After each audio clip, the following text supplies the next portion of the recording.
Happy Labor Day, and thank you for joining us.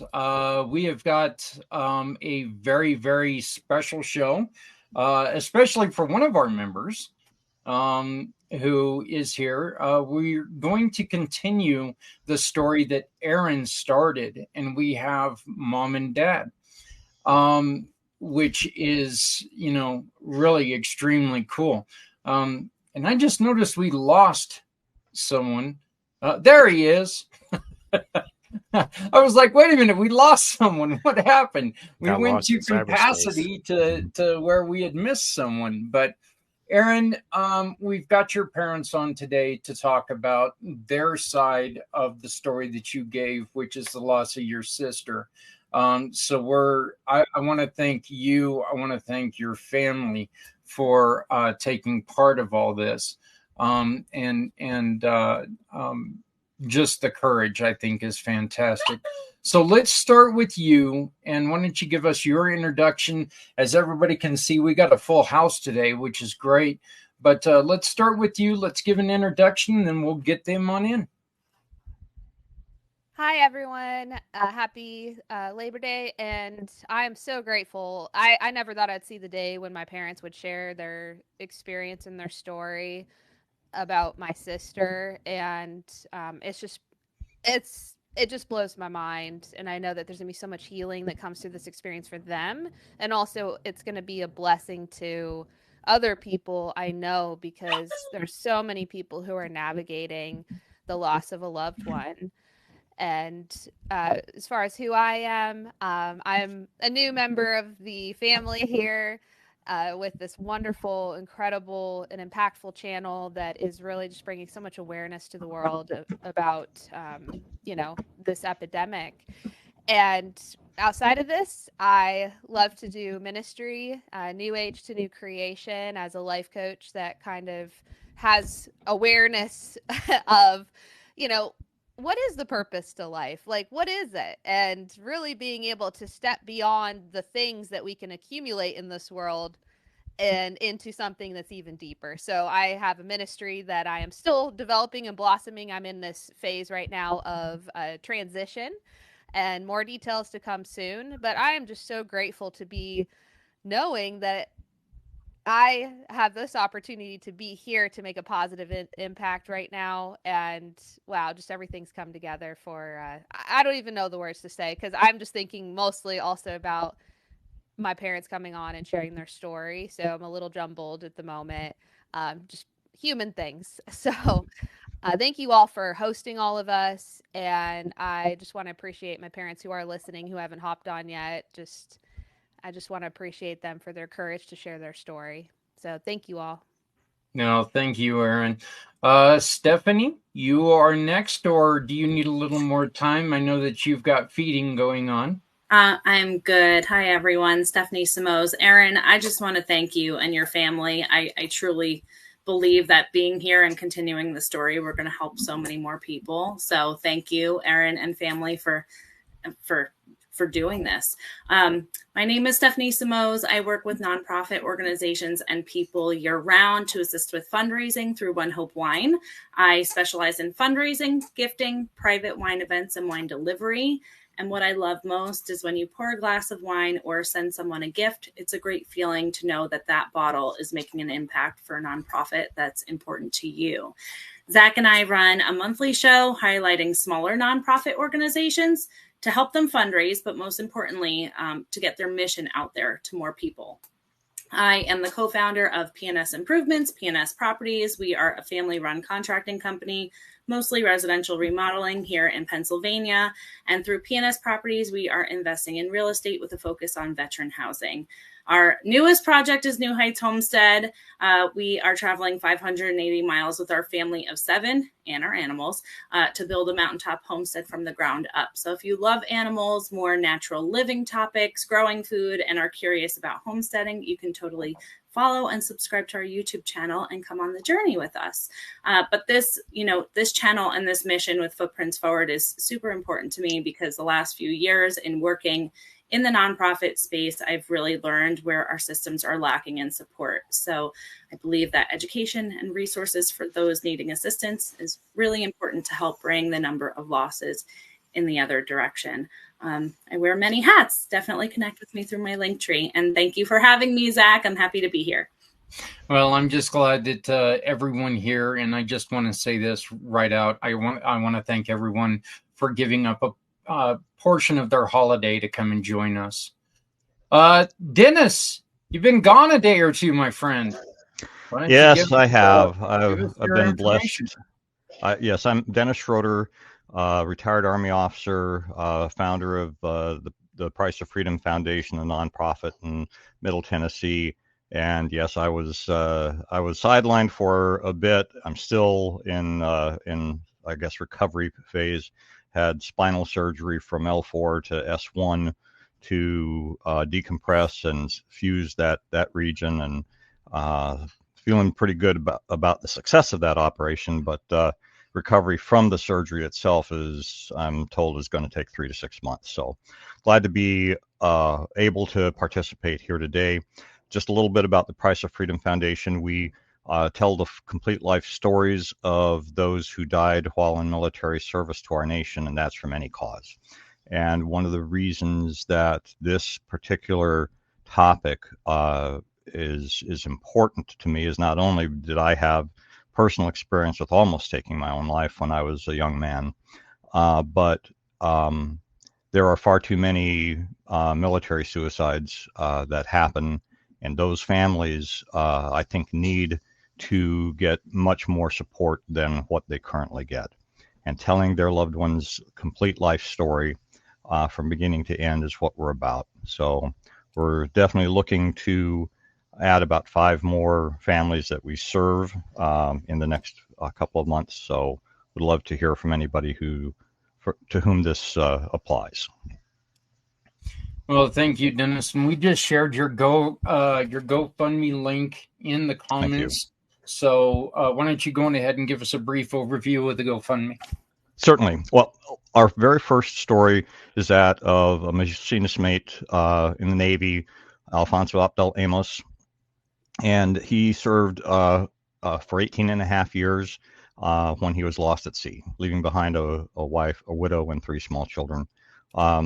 His story is complete and is published. One of the things that we promise every Gold Star family that we serve is that we will give them hardcover copies of the book at no cost to them.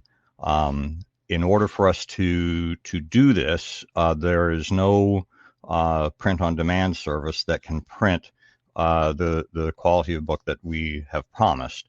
And therefore, we needed to go to an offset printer, and the minimum number of copies that we could purchase is 100. And at a cost of almost $20 per book to us shipped, that means we need to raise $2,000. We are $1,330 towards our goal. We need $670 to reach the goal. We do not have 100 people that we have pledged to give these books away to for free. So anyone who contributes $40 or more to this campaign will get an autographed copy of the hardcover book, autographed by me, and sent to them as a thank you for helping us. Oh, that's great. Good luck. I am thrilled to hear that you guys are where you're at on your journey. So hopefully very soon we'll be seeing those books out in the for everybody to be able to get a hold of. I hope so too.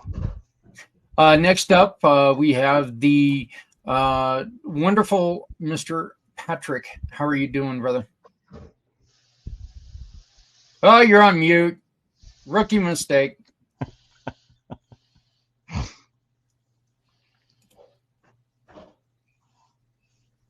There we go. Yeah. I can get there for a second. Hey, how's everybody doing? I missed you guys the last 2 weeks or so. So it's good to be back. I'm the founder of Occult Edge Global and Consuming Fire Media, which is our YouTube platform or our streaming platform where we are doing several different podcasts. Where we have a men's podcast. We're getting ready to launch another podcast called Voices in the Fire, where people will be able to come on and tell their testimonies about like how they went through the fire, like similar to what we're doing right now. And We're getting ready to do a youth program, a youth one called The Roots, uh, and I do another ministry called the Youth Initiative, and this is where actually the teenagers actually changed everything to the Roots last night. So just some development going on. They were like, we want to call it the Roots because we're getting roots because we're trees being rooted into the ground with the information that we're given.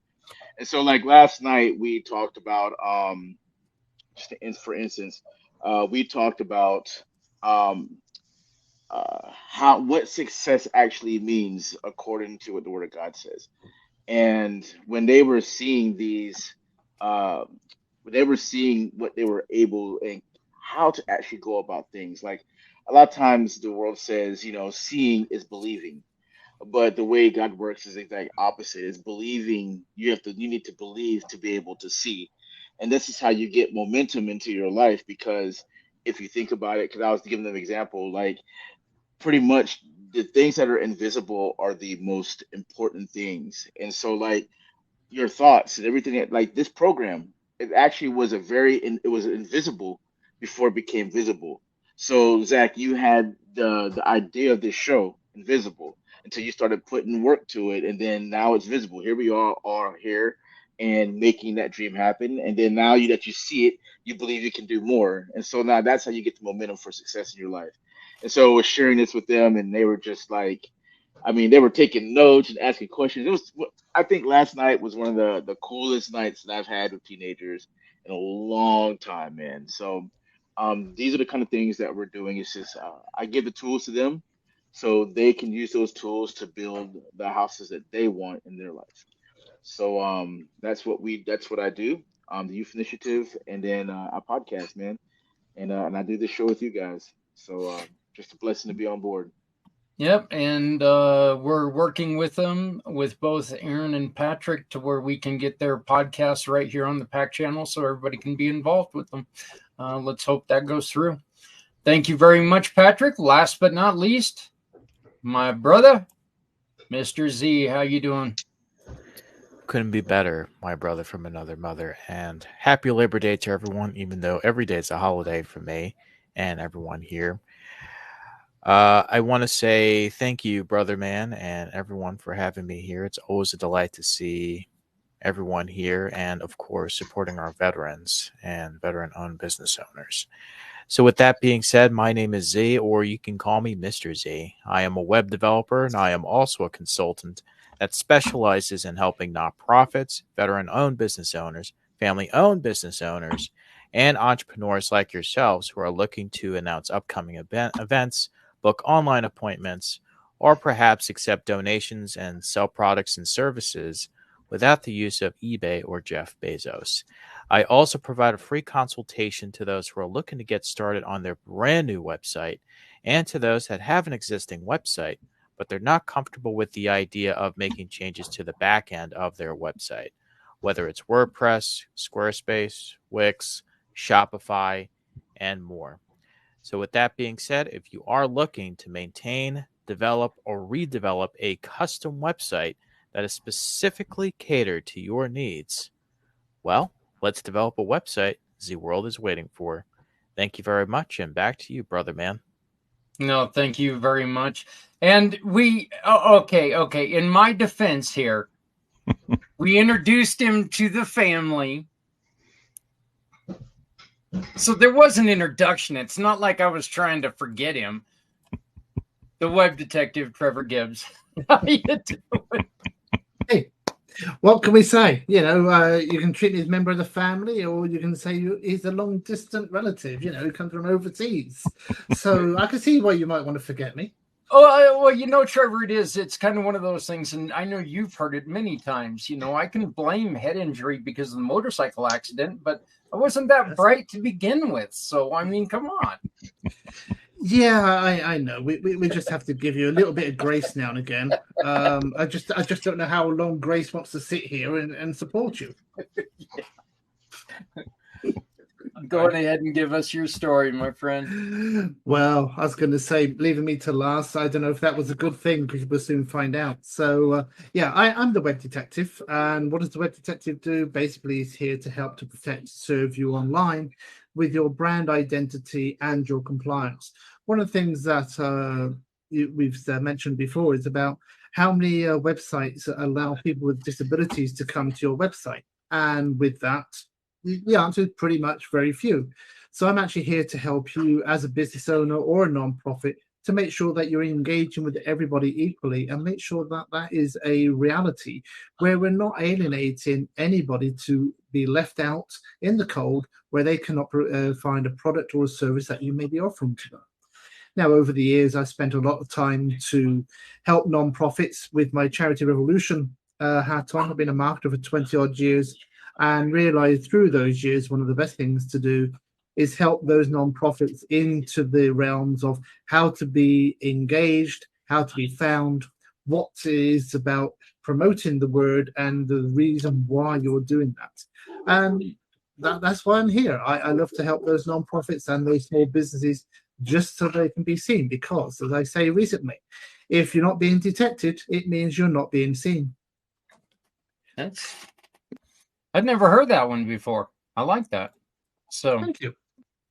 You got to switch it up every now and again, like your memory, Zach. You know, we don't remember it all the time. Yeah, well, my memory is what it is. My memory, like the hair, it's fading. So, except for on days like today when it's like, you know, trying to stand up on end. Hey, everybody, my name is Zach Clayton, Community Pay It Forward, Community Dare to Care, and the PAC channels.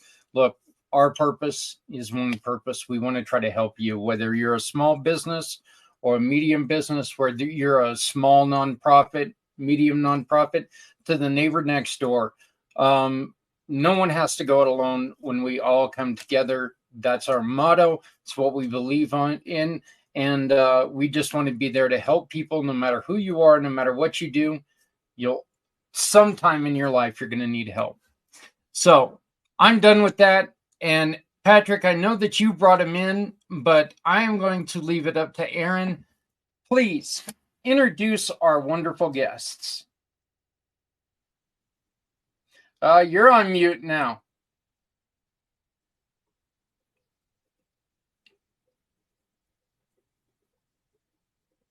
Okay, sorry about that. I'm a millennial. I should know how to use technology, but I'm struggling. So I would love to introduce my mom, Penny, and my dad, Rick.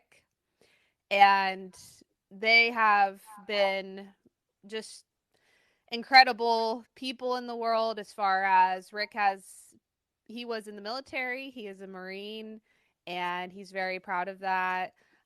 He also stepped into ministry in his later life, had an experience that just really changed the trajectory of his mission. And my mom, she's a teacher at a college. She teaches nursing, and she's gifted at being able to help students to find the next step in their path, not just teaching them, but actually really helping them to find where do I go from here. And she does a great job of networking with them and helping them to land a great job after college, which, you know, that's something to not take for granted. And so they're both just wonderful people. They live in Iowa and are enjoying 100 degrees lately, unfortunately, as many of us might be. But yeah, I'm just really grateful. This is the first time they will have ever shared their story. And it's something, honestly, as a family, we realized that we haven't really even talked about much at all. So I just am grateful for this opportunity today that I don't think is a coincidence. And I'm grateful to Patrick. He's been like the glue kind of bringing everything together here. He's a super connector. So thank you, Patrick, as well, for talking to Rick and being able to make this great connection and opportunity. Well, saying that, Patrick, why don't you start out and why don't you ask the first question this time? Usually I'm the first one, but why don't you get this started and why don't you ask the first question and let's get started. Man, you can't put me on the spot there. I wasn't ready for that one. It's a holiday. You think I want to work today? Oh. So I guess Rick, let's just talk about how we first met, how it all became about, and then go into because when I found out about what happened with your daughter, it was we were in men's group, and that's when I was just like, oh man, like, as a brother, because Rick is a brother from another mother, man. This is like a guy, like we can talk for an hour, 2 hours, just very easily, and didn't know we did it. And I didn't know this about him. Sometimes we get to be self-absorbed and believe we're the only person that is going through suffering or has been through some tragic stuff. A lot of times we can be very narrow-minded in this way. But like my heart broke when I heard about this in men's group, and I was just like, man, this, and I could hear it in his voice that just it was just a major event in their lives, and then meeting Erin and hearing her story about it, it just was like one of the things that I actually really thought about, is 'cause I know in families, because when I took my life, like so many people are affected by it and not able to talk about it, because it brings up different wounds, or people don't want to talk about the perspective of thinking they're going to hurt somebody or different things like that. So this is probably the coolest thing that I can see as a family on here actually helping the world with their story. I never would have thought in a million years something like this would have came from just a chance meeting in the woods. I didn't have any clue. So Rick, how we met, and then just however you want to share this, man, and start off with your story, man. That's it. Well, hopefully everybody can hear me. Can everybody hear me? Yep. Awesome. I want to start off by thanking Footprints Forward Project and Zach and Stephanie for allowing us to come on this podcast and just share our story. Tragic that it is, but by in the process of my wife and I talking about this, which I'm pretty sure this is the first time on a podcast that we've been able to do that. So again, I just appreciate these people and for letting us share that opportunity. Well, thank you, Rick. I greatly appreciate it. Rick, the daughter you lost, you're not the natural father. Right. How long were you in her life? I would say a very short time, as far as, and my wife would probably give you a better glimpse of that time frame. I think sometimes the strokes that I had a couple of years ago kind of mess with the time frame and that sort of thing. But it was shorter than I would have wanted it. Yeah, that's all I can say about that. Well, I don't think that there would have been an answer on that really would have, there's obviously it's shorter losing a child. What when it comes to this loss for you, what are some of the things that you personally feel like you lost when she left us? What are some of the things that you miss the most about her? Wow. You know,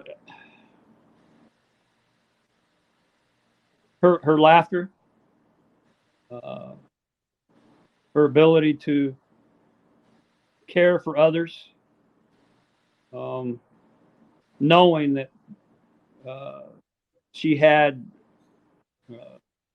this issue of depression and other things going on in her young life from the time she was, again, Penny can correct me if I'm wrong, from the time she was 15 until the time she died at the age of 24.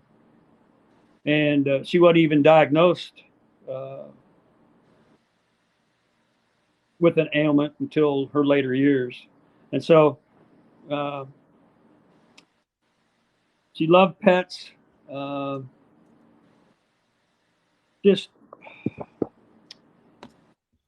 She loved cooking with her mom.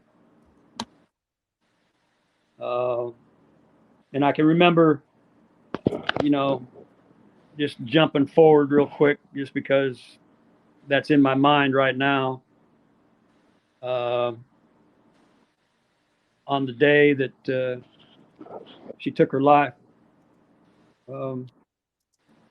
after my birthday, January 4th, I was still a police officer in a small town, not far from here, not far from Clarinda, getting ready for my tour of duty in the back room. And I just had passed my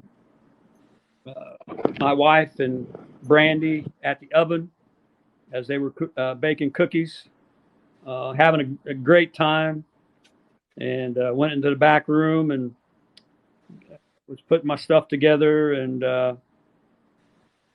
it was like almost time stood still at this point, because I hear this pop, pop.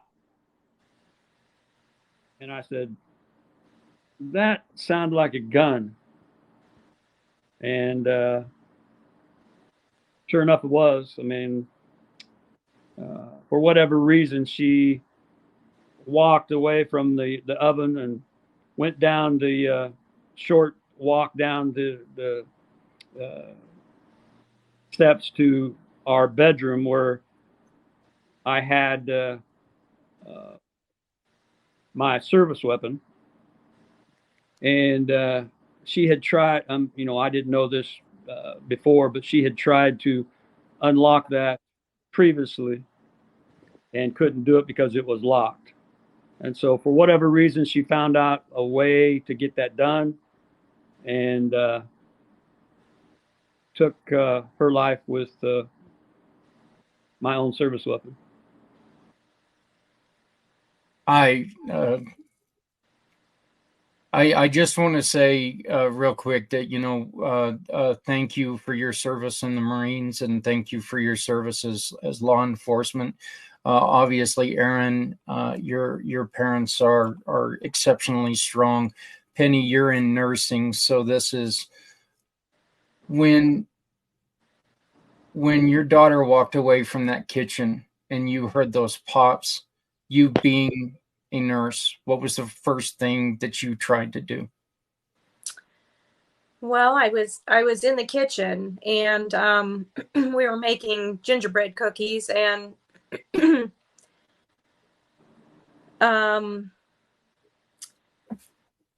had been a day where I felt like, hindsight's 2020, like I'd missed some cues.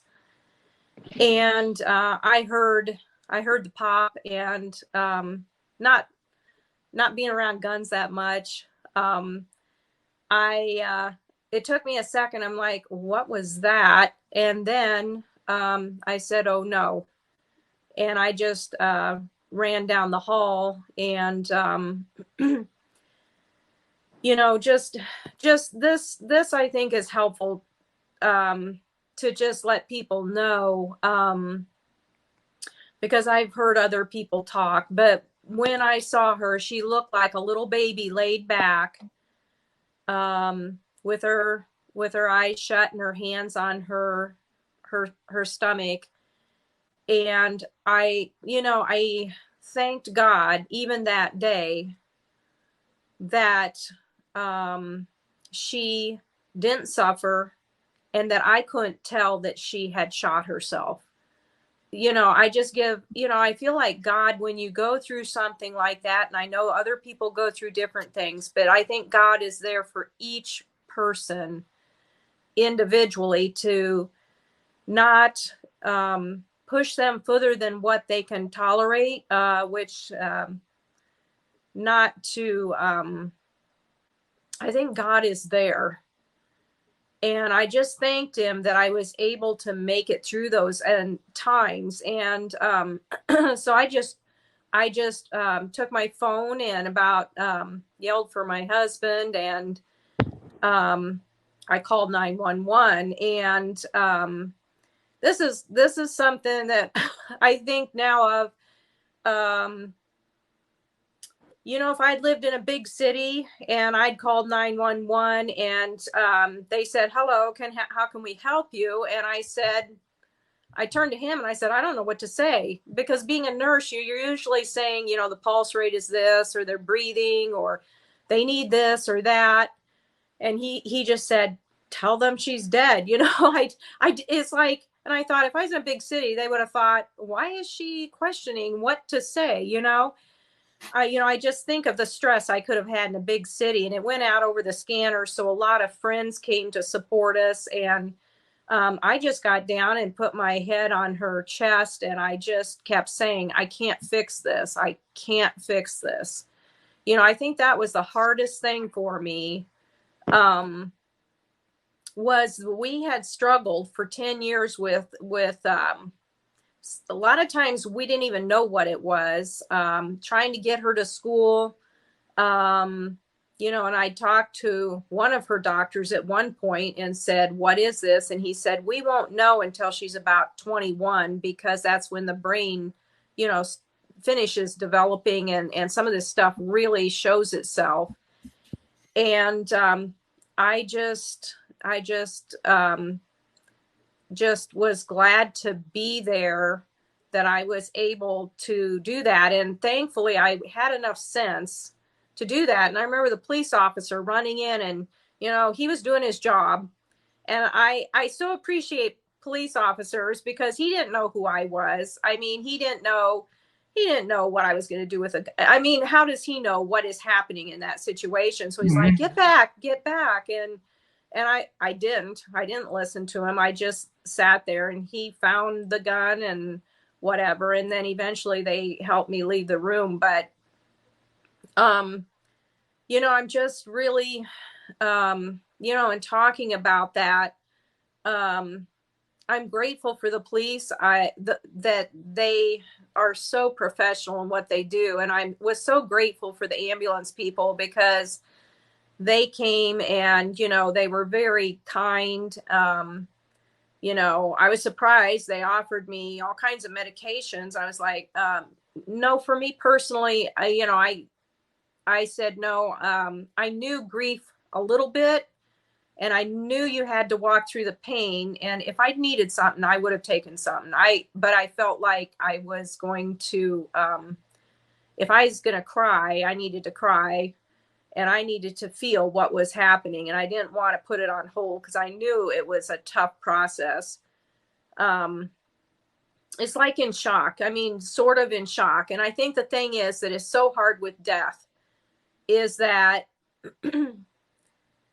you just can't do anything past that point. You know, as a nurse, I'm used to fixing things. And I'm sure my husband's used to fixing things. You know, as a military person, you fix things. And it's like there was nothing more I could do. You know, I wished I could ask more questions. And so, that was kind of my experience right before that had happened. And it took me months to figure this out, and I was grateful. Another thing I was so grateful to God for was that I was there. If she'd been in her little apartment over in Lincoln, I wouldn't have known why. I wouldn't have known if she suffered. I wouldn't have known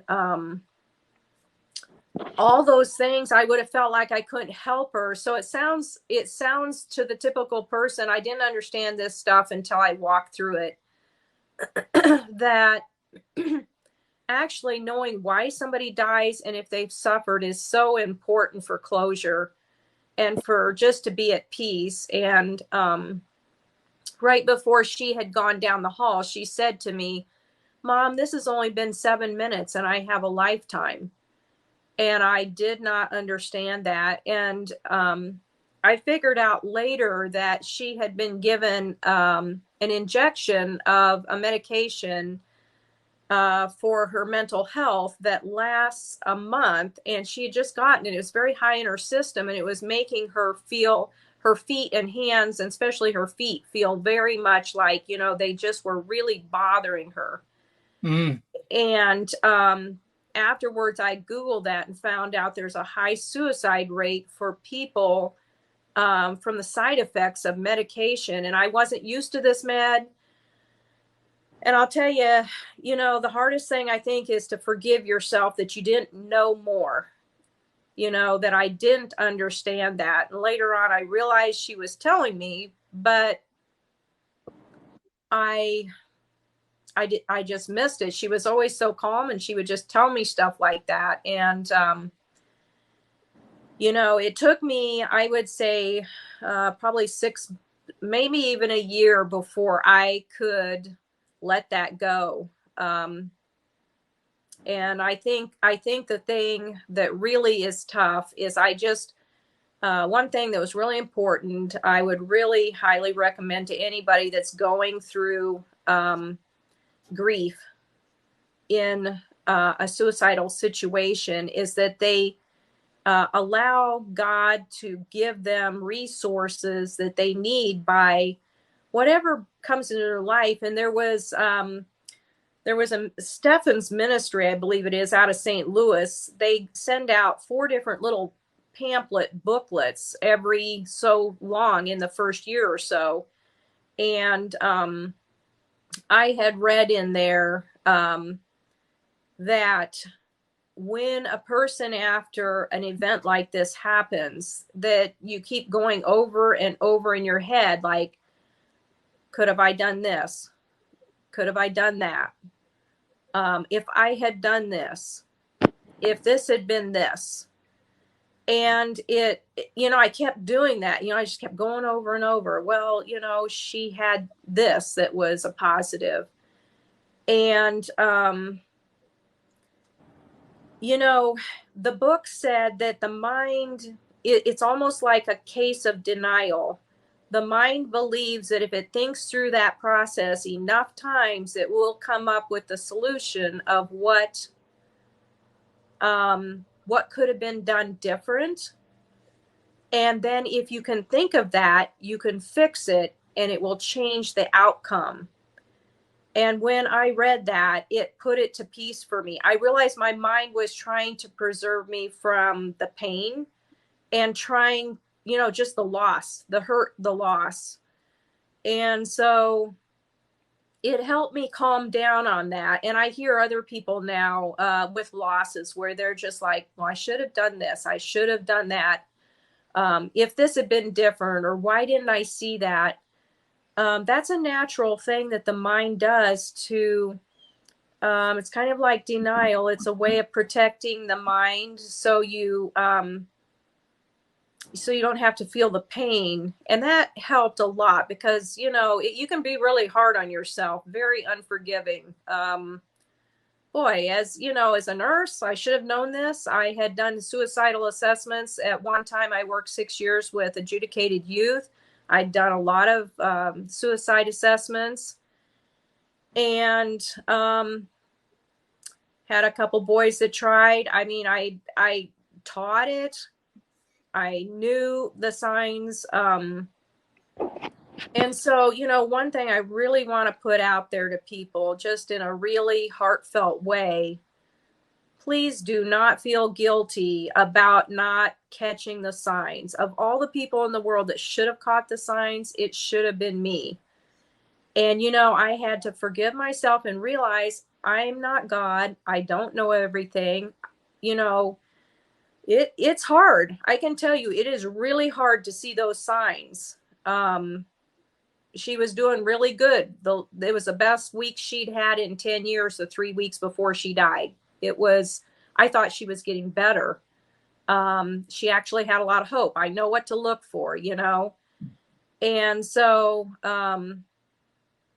if I can't see it, I don't know how a person that has no experience with suicidal people or would see those signs. So please do not judge yourself. Just forgive yourself and know you did the best you could. So that's a little bit about that. So, Patrick, you had a follow-up? So, we had a pre-interview before. We talked a couple of weeks about this, me, you, and Rick. And this is for both of you guys to jump in on. From your perspective, can you talk about like the things that your daughter was struggling with? In case there's other kids out there, other people struggling with these things. What was she going through, and from your perspective as parents, like watching her go through this to this point to get to this point, what were some things that you saw? Maybe not necessarily warning signs, but just like, what was she going through, during this time? And when did it start? When did you see it start? Like these issues start, and to that point. Do you want me to address that, Rick? Yes. Okay. Well, our mental health system is struggling, and my daughter participated in that a lot. So please, if anybody is working through the mental health system, it at times is very disjointed. So trust your own heart. If you feel a certain way, maybe do something a little different. And, with her, it was 10 years. It was about 10 years. She died when she was 24, like Rick said. And she was about 14, 15. And there were different things that I just couldn't figure out. She had a sleep cycle that was like 36 hours she would sleep. 36 hours she'd be up. She loved school. That was one thing. Ever since she was little, she just loved school. So that was a positive for me. But she would miss several days of school, and then she would be at school, and I couldn't figure it out. And so many times I did so many things wrong because being a nurse, we're pretty caretaking. So people would say, well, you're just enabling her. You're just being soft on her. So I can remember at one point she was in 8th grade. It was fixed up with a school that I would just drop her in her pajamas if she didn't get ready, and one of the teachers would have clothes there. And truancy officer came out once, and she actually ran away from the house when that happened. And later, when I found a really good doctor, he taught pharmacology at a big university. He actually had the experience to know, and he told me, do not do that anymore, because she is way overwhelmed with what is going on in her mind, and pushing her or punishing her, it just makes it worse. And that really helped me a lot to know that. I backed off from things. And she wanted a 4.0 in school. So, but she dealt with depression. I don't know, there's certain things when somebody is struggling maybe with some mental health issues. Lots of times they don't know what that is. And we didn't even know until the last few years that they actually would give a diagnosis. And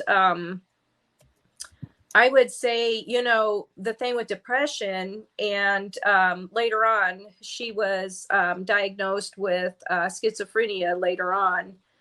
which she was really smart. She had an IQ of about 130, which different people have different IQs. Every schizophrenic is very different. And I can tell you it's really important to understand what your person is going through. I like one thing that I read is, you know, you get a lot of sympathy if you have cancer or if there's a major fire. You know, everybody has sympathy. But with mental health issues, people can't understand that.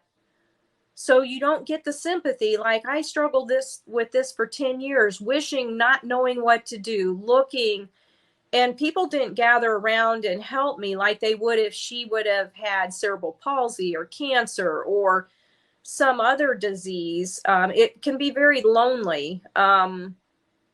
And, you know, it wasn't obvious. She just didn't want to get out of bed a lot. Well, one day I told her, I said, you know, if you get out of bed, I'll take you shopping. Well, she loved that. And she didn't get up. And I tried pouring water on her. I mean, you can, you know, I look back and I'm just horrified. But, you know, as a parent, people tell you, you're just not being a good parent, you know.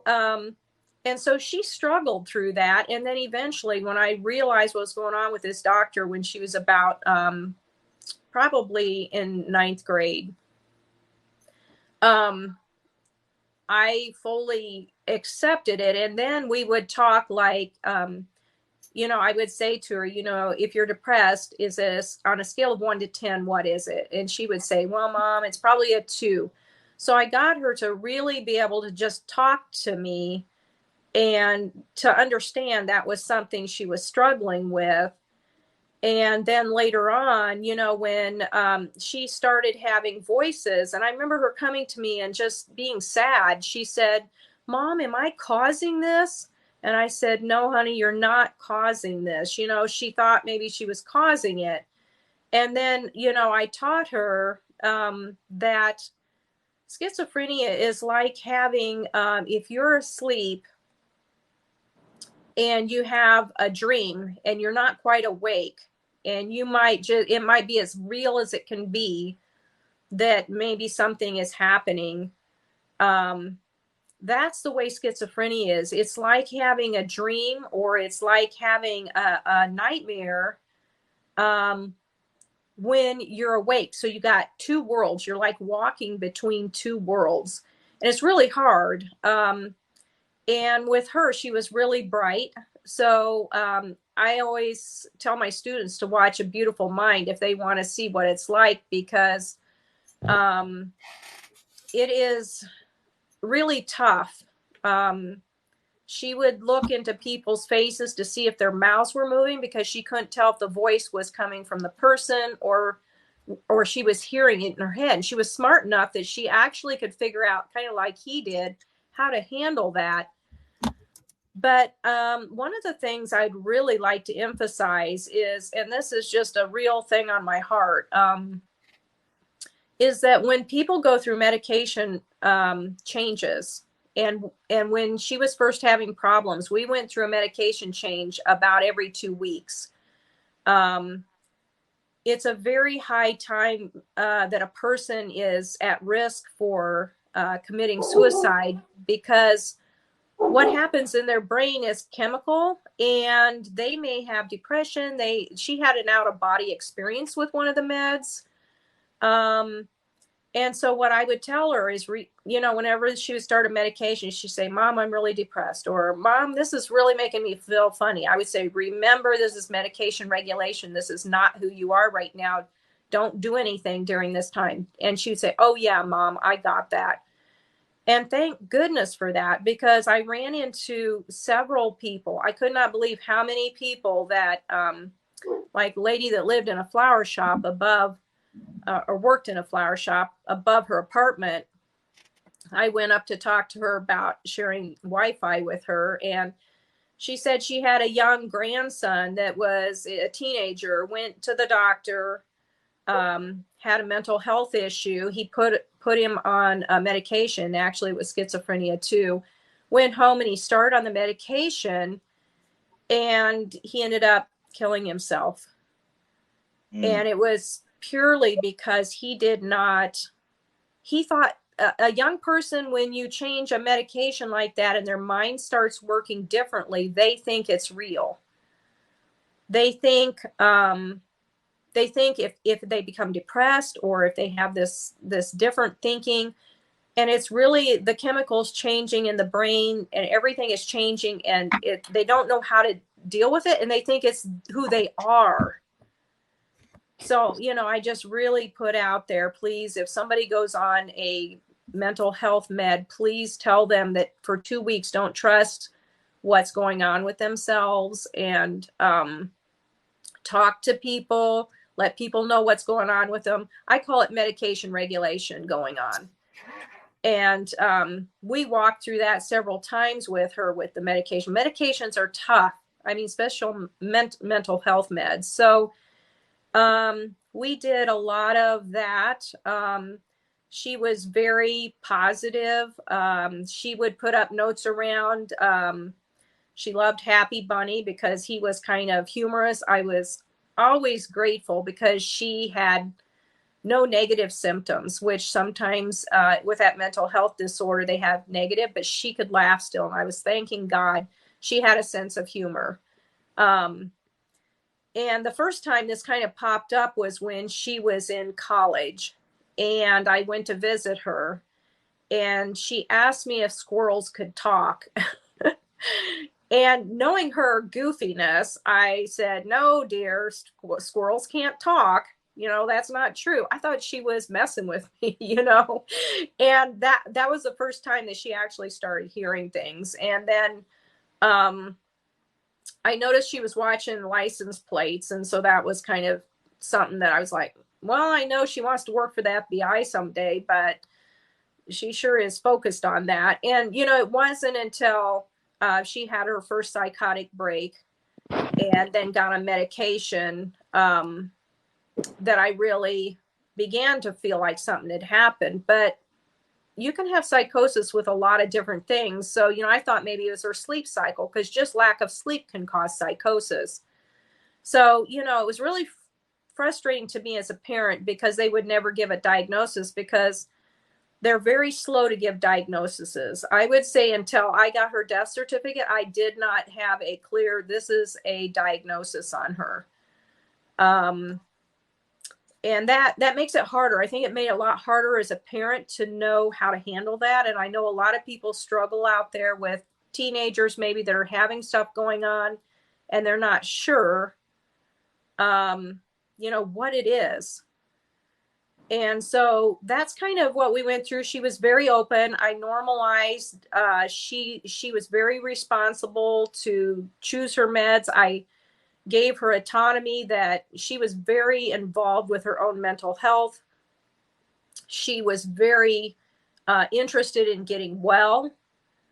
And that sometimes brought some real struggles when she was hospitalized, because lots of times people would not treat her with dignity and actually even talk to her about like what meds they were giving her. So as a mother, I struggled with that. And she was very open. I made it so there was no shame in what was happening with her. And I remember one day she was standing in the room and she just told me, Mom, I don't want to be sick. And she started crying. And I was just like, that just tears you up as a mother. Knowing it was harder, I think, for me to accept what was happening to her than actually her. One time I told her, I said, honey, why don't you be in denial more?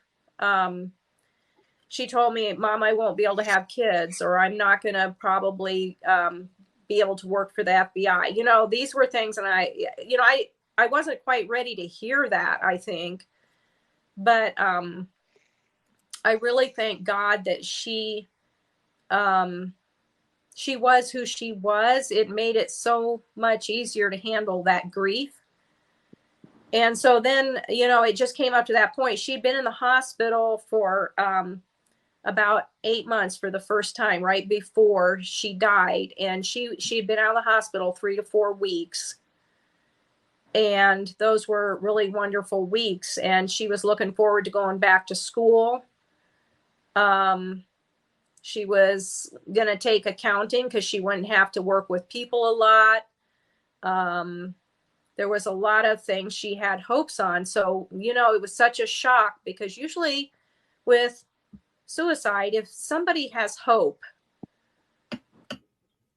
that usually is a pretty protective factor for somebody. And she had me, and usually she was safe when she was with me because she knew I loved her. And so it really hit me without me knowing, but she was so overwhelmed with the side effects of that med. And she tended to be impulsive, and she couldn't tolerate discomfort very much. And that just kind of went along with who she was from the time she was little. So that's kind of a background a little bit. I mean, there's a whole bunch of story to spending 10 years trying to deal with a mental health issue that it's so hard. It's not easy in America. And I think most people know that. Our mental health system needs an overhaul. I know I talked to Ben Carson once, and he said people from mental health, because I was hoping he might be able to help us out. And he said, our mental health system is, again, how we used to have asylums. Well, now there's so little help that people end up hurting themselves or somebody else and ended up in prison. So a lot of our mental health people are now in prison, just like they used to be in asylums. So that's kind of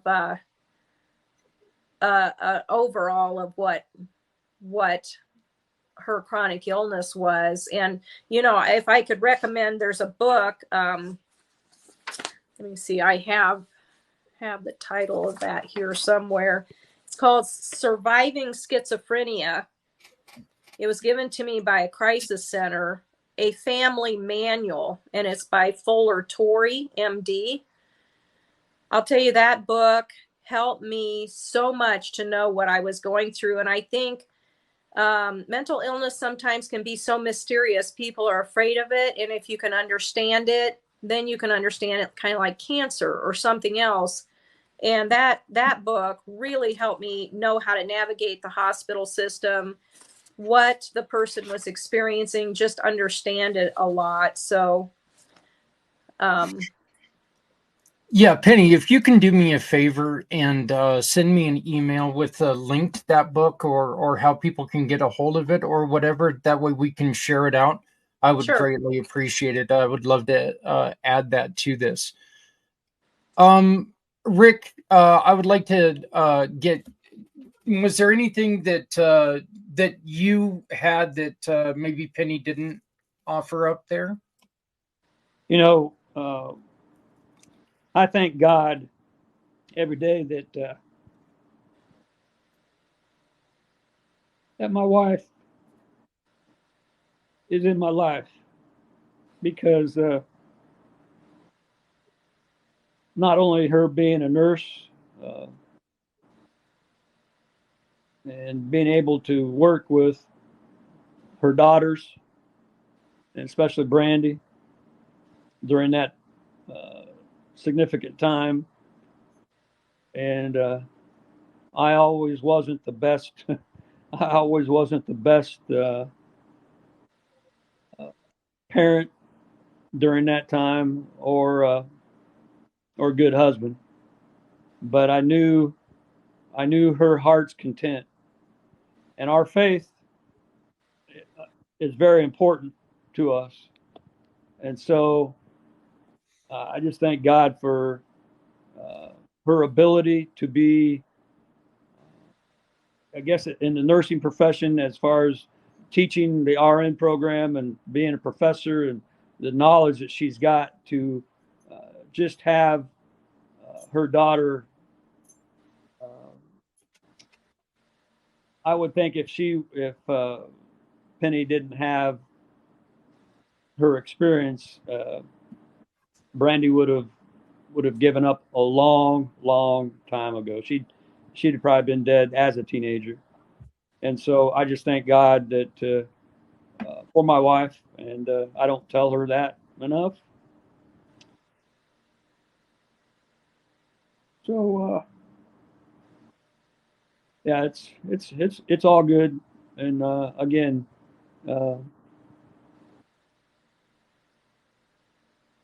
it's an amazing thing for people who know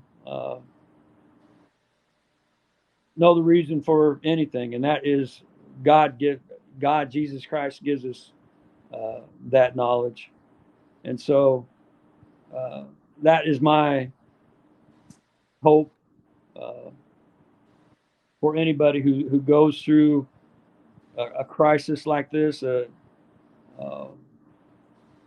it's hard enough not to know Jesus.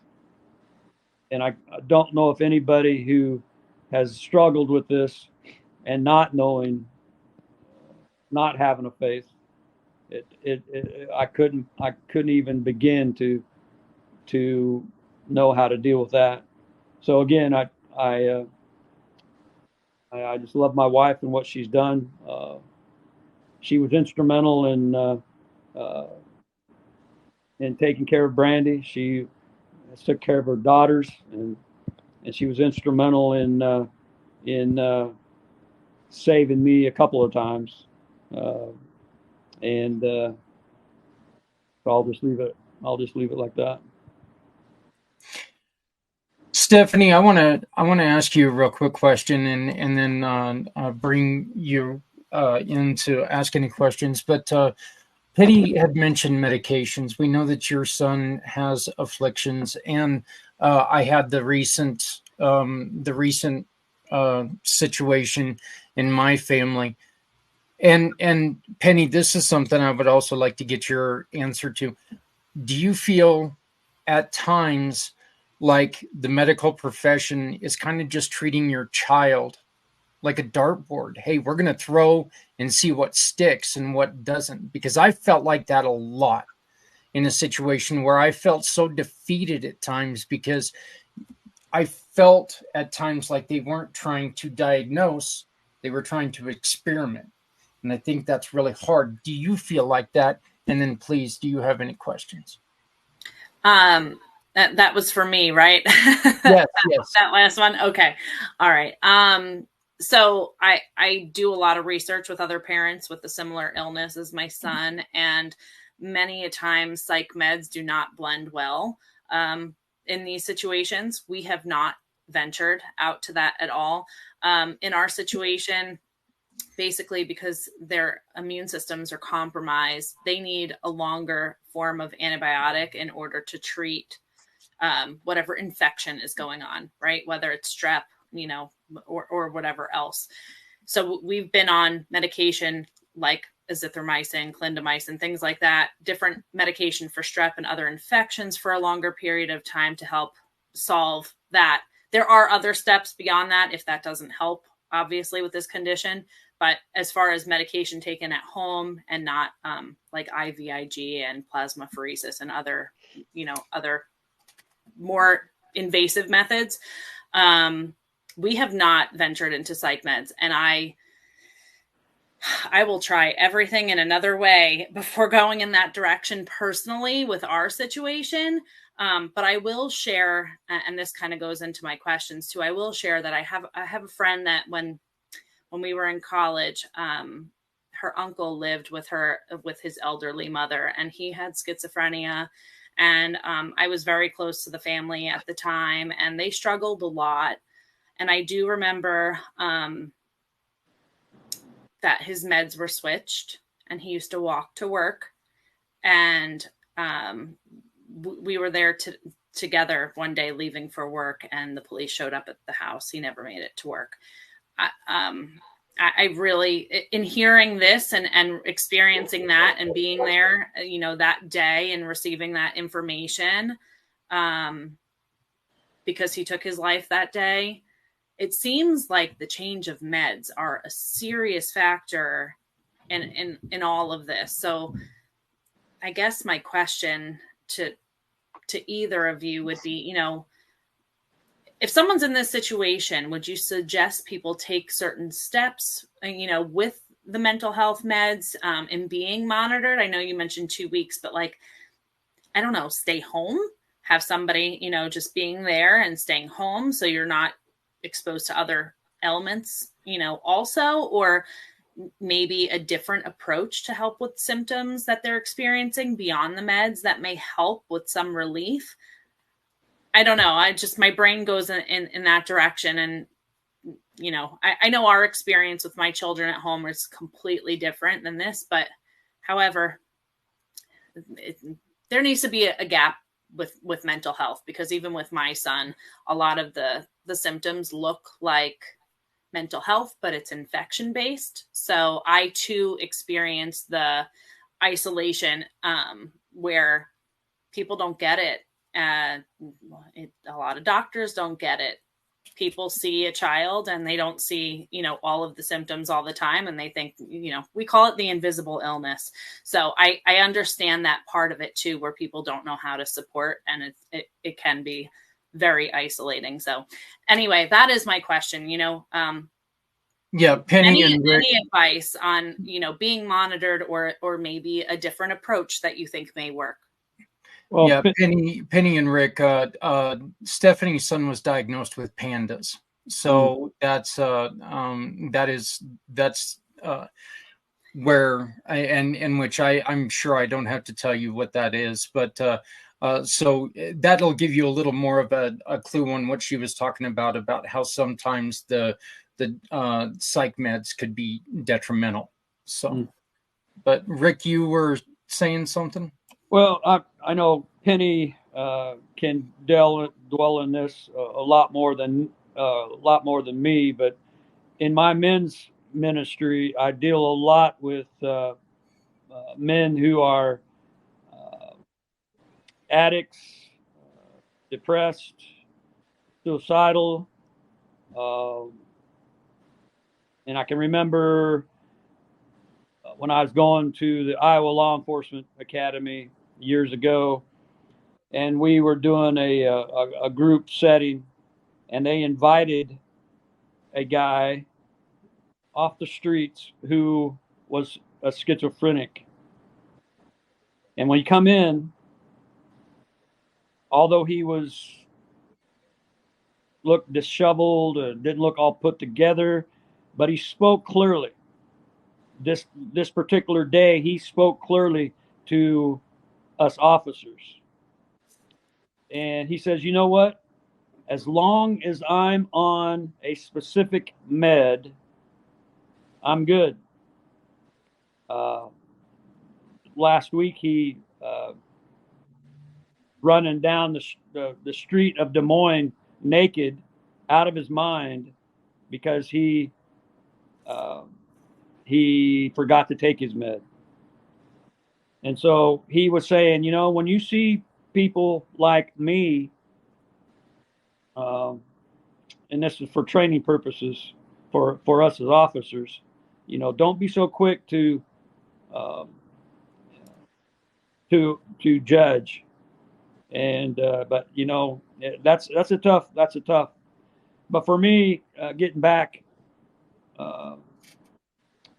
I'm allergic to about everything under the sun. If it's a pain medication, I can't take it. And it wasn't the cancer or the strokes that almost killed me. It was the synthetic meds that they were giving me that almost killed me. And that's, Penny's got another a way of looking at that. But I would think for some of my friends who I minister to, their bodies are so compromised by some of these meds that they don't know what they're doing. And so it's a sad thing. And again, like Penny said, the mental health system is broke. So it's a sad deal. It's a sad deal, and wish it wasn't that way, but it is.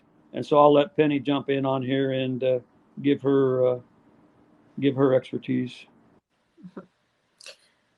Yeah, I've thought through this quite a bit.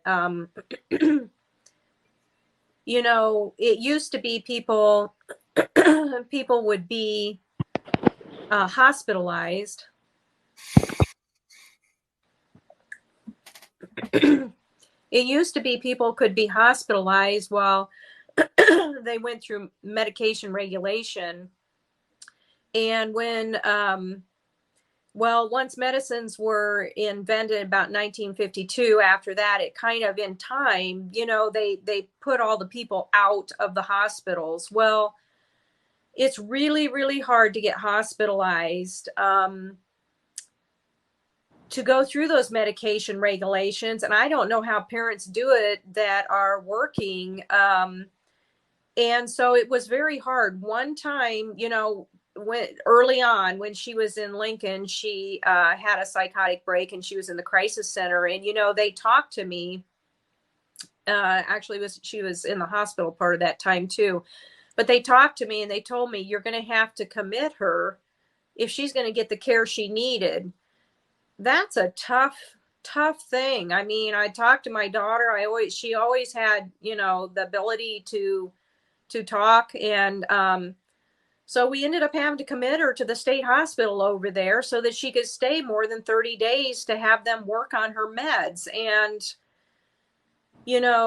with, I don't know, it just breaks my heart because, one day I came out of the state hospital and a young couple were coming in with their daughter, and I tried to talk to them a little bit, but the staff didn't want me to talk to them. I mean, it is just like a whole different world when you take a young person and you put them in an environment where you got mental health patients that are forensic, you have severely violent mental health people, and you put your teenager in that just came from being in high school. It's scary. I mean, I was fearful that she might not have the ability to believe that she could be okay. And maybe, I think Rick's got a picture of her high school picture that he could put up, but I don't know if you can look and see. Turn it a little bit. It's glaring just a little bit. Yeah, maybe the other way. Yeah. She was a redhead, had curly hair. She was sweet. She was driven. So if you can imagine taking somebody like that and then putting them into a mental health hospital with all kinds of people. One of her roommates screamed at night. I remember one night she called me at home. Well, she would call me, and she says, Mom, I was eating lunch with these people, and the one lady, she tried to stab the other lady, and my heart just sunk, And then she says, Mom, I didn't eat supper with them. And I was just like, good going, girl. It's like, but, I just felt, why are these people all put together? You're trying to, make it so your daughter is safe while she's med regulating. And then she's put in this environment. I mean, bless her heart. She was one of the strongest people I will ever know. And I think, the thing is, there's just not the money in mental health. It is really hard to get any time of hospitalization. When I used to work with the boys, they would even try to attempt suicide. They would go to the hospital, and as soon as they would sign a contract that they wouldn't kill themselves, they would discharge them. And the disappointment that would come over their faces that they weren't going to get help was just, that's a tough thing. I teach my students about mental health, but I don't know that I could work in the mental health system because I would probably have too high of a frustration rate. And I think, answering the question that she was talking about, you have to have loving family members that trust.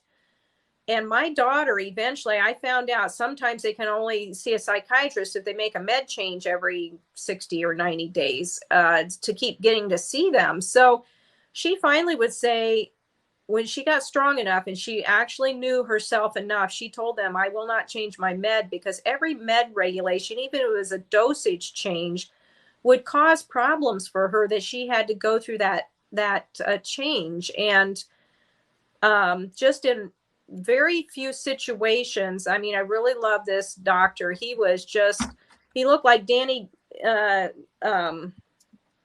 I can remember his name, he was on TV. Danny DeVito. Yes, thank you. He looked like him, and he had a possum for a friend. And he taught pharmacology at one of the big universities, and he was so smart.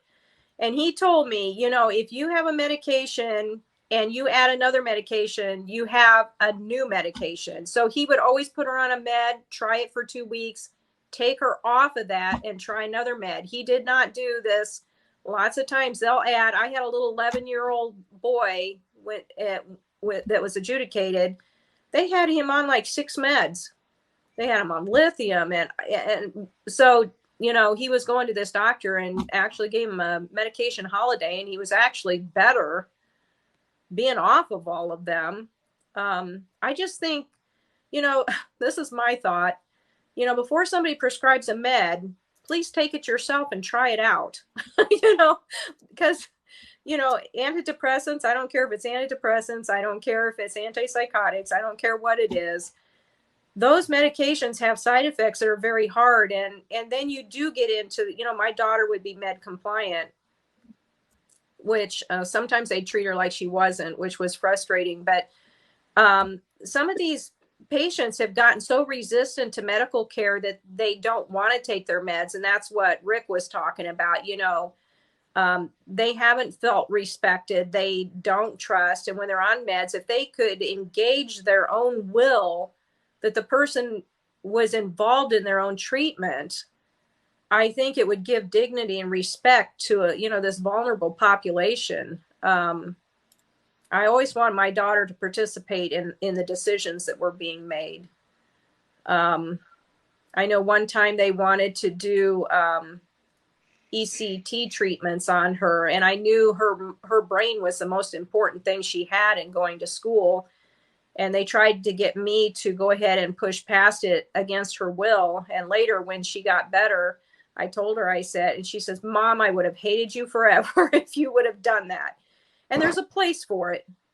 Major depression, it has shown some changes, but each doctor, that's why I recommend that book. That book will help you navigate through the mental health field and really help me to understand and not. The problem with mental health meds, it's not like penicillin. They work different on every person. So what might work, like Zoloft might work on one person, totally won't work on another. That's why sometimes they try so many different meds, but it does help to have somebody with experience. That's tough. My heart just goes out to people with mental health. I think they're not supported like they need to be. Especially the families and what they struggle with in private and isolation. Like she was saying, you're lots of times in isolation because you don't get the sympathy. Well, Erin, I'm going to bring you on. I've been keeping my eye on you, and I can tell how much you've struggled with some of this. And I really, once again, Erin, Penny, and Rick, I want to thank you guys so much for doing all this. But I'd like to bring you on and get your thoughts so far. Yeah. It has, I haven't honestly heard my parents talk about it before.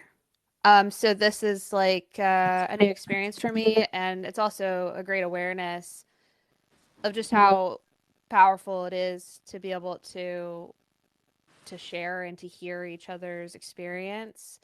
And maybe that's something that could be something I share with anybody who's listening, that if you haven't had a conversation with your family or just shared your hearts in a way that's constructive and intentional, maybe that's something that could be, if you feel called to it, maybe there's a time for that. Maybe there's a step you can take if you're feeling like that would be healing for you all, even if it's uncomfortable. Because even as I'm here, I find myself zoning out or wanting to pick up my phone because there's a lot of pain that's coming up.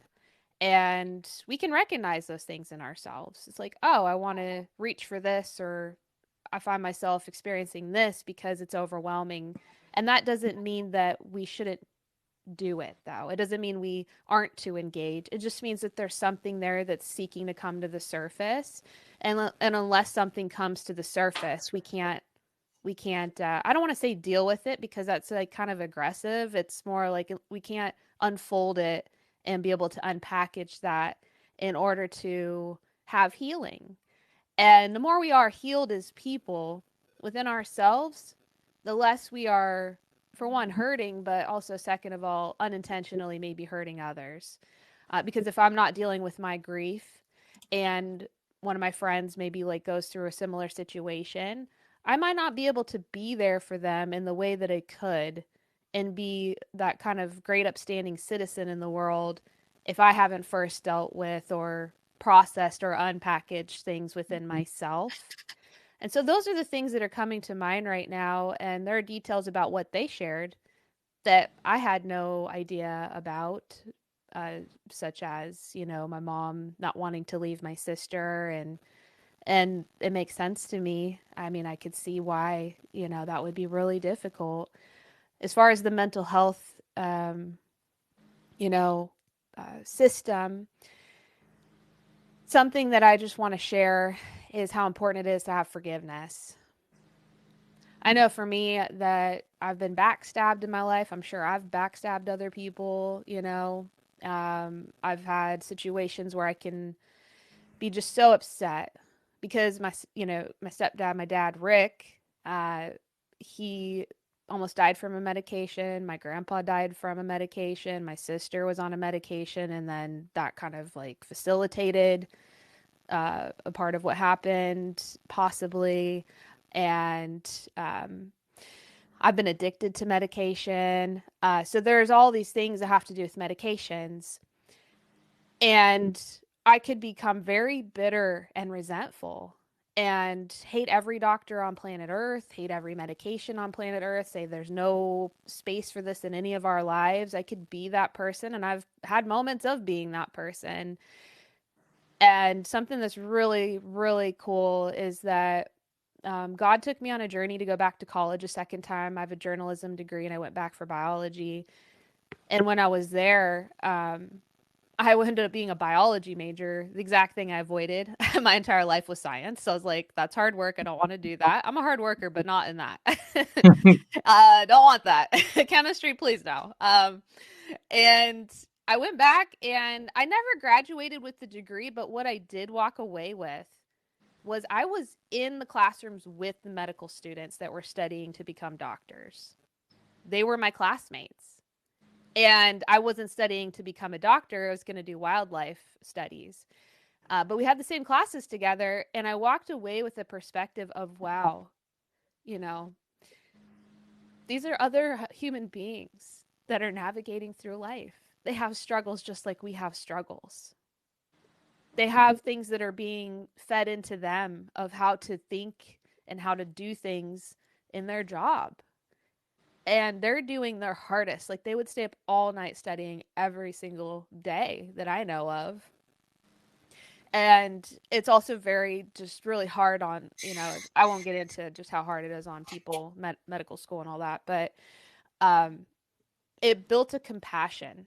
And there's a really good book. I wish I could remember the name, but it was about a doctor who did surgeries and talked about malpractice.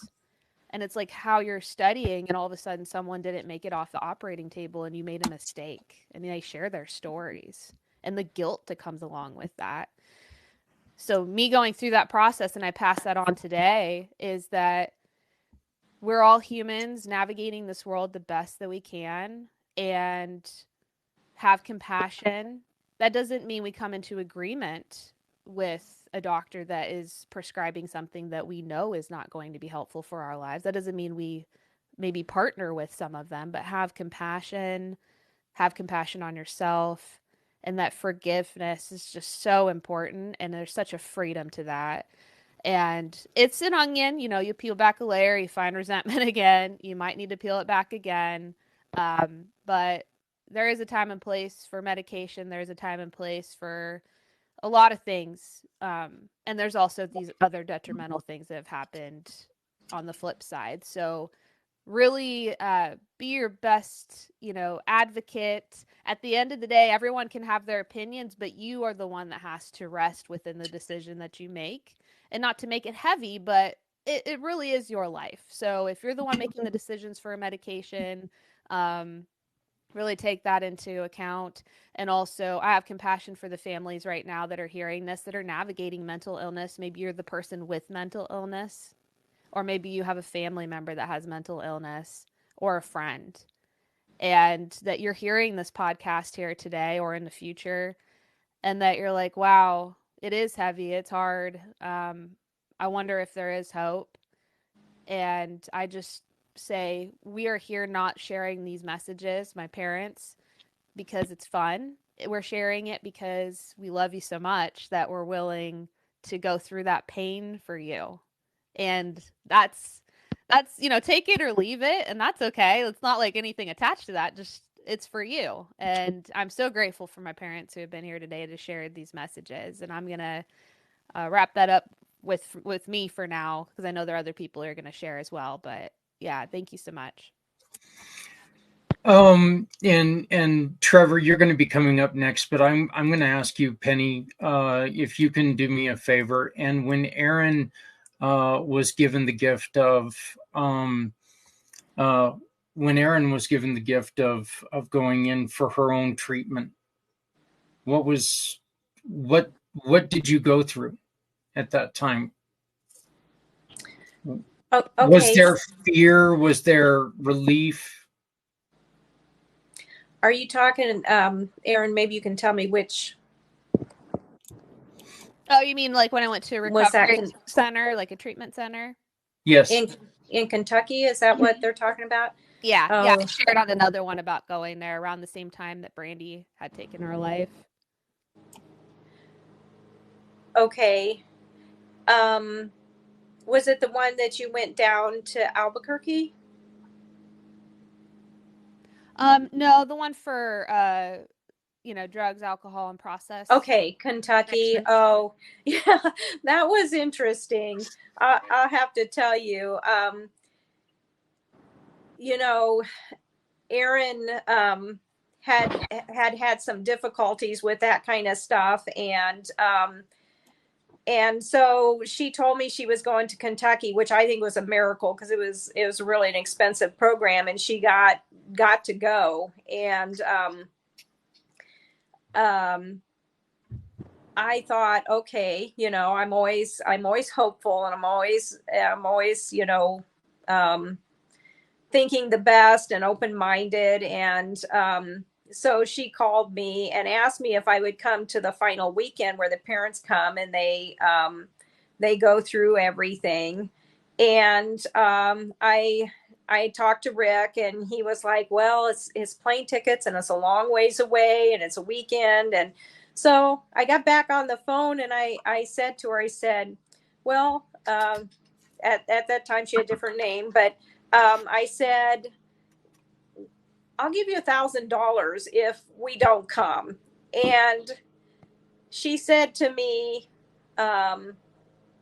no, Mom, I want you to come. That's when I knew she had something that really had made a difference.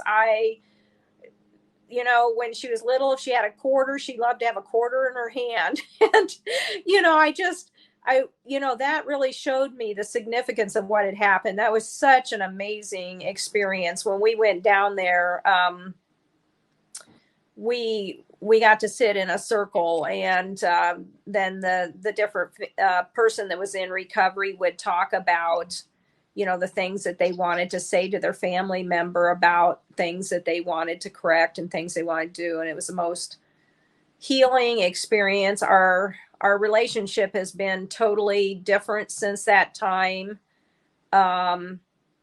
With such honesty, such ability to just really be out of denial and talk about what had happened. It changed her, made a difference in my life. It changed me.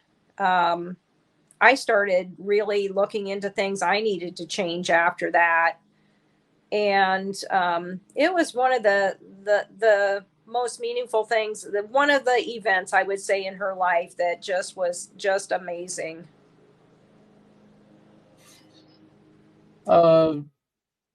Let's see, Trevor. Well, first of all, I just want to express my thanks to Penny, Rick, and Aaron here for actually having the courage and sharing so many painful moments that we've been through. And I think this is one thing that we should consider, not just the element of the person who has this situation which they're going through and thinking, okay, my world is collapsing. It's a support group around you. And I'm just relating this a little bit. Your story has kind of come back to part of my personal history, where my mum and my father lost their son, different reason. But I saw where they didn't have support. It sounds like, Patrick, you had support. Your wife was there being supportive. Your daughter is there, which is support. And I'm assuming that is something that you pull strength upon. And I just want to leave this. It's like, if any family is going through this, where one of their family members or a friend is going through an issue, you yourself are traveling that same path, and you too need to reach out and find some support.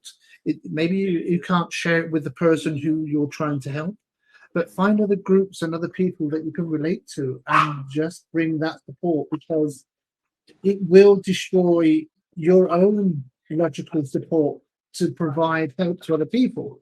And that's the only thing I can really want to share with you today. Is I admire how you've gathered together and you've built that strength. But those who have not managed to get that, reach out and find some support, whether it's the local parishioner, whether it's a friend, or even a boss at work. Sometimes talking to a stranger can be more